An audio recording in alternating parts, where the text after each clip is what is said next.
વિકાસ સાથે સ્થાનિક લોકોને રોજગારી મળે તે માટે રાજ્ય સરકાર દ્વારા 31 માર્ચ 1995ના રોજ એક ઠરાવ કરવામાં આવ્યો હતો। શ્રમ અને રોજગાર વિભાગ દ્વારા આ ઠરાવ કરવામાં આવ્યો હતો, જેમાં જે પણ વિસ્તારમાં ઔદ્યોગિક કંપની સ્થપાય ત્યાં 85% લોકોને સ્થાનિક રોજગારી આપવાનો નિયમ પ્રવર્તમાન કરવામાં આવ્યો છે। એટલે કે જ્યાં પણ રોજગારી જે સ્થાનિક વિસ્તારમાં લોકોને રોજગારી મળે અને સ્થાનિક વિસ્તારમાં કંપની સ્થપાય ત્યાં સ્થાનિક લોકોને રોજગારી મળે તે પ્રકારનો અભિગમ હતો।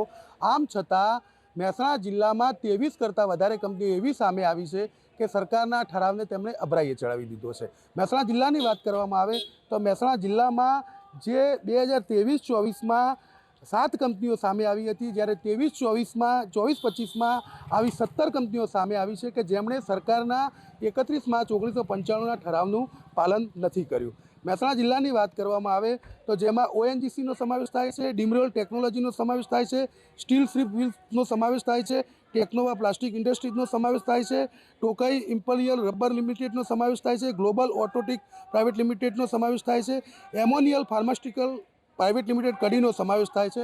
જ્યારે 2024-25માં પણ 17 કંપનીઓ એવી છે કે જેમણે સરકારના નિયમનું પાલન નથી કર્યું અને તેમણે સરકારના નિયમોને અભરાઈએ ચડાવી દીધા છે।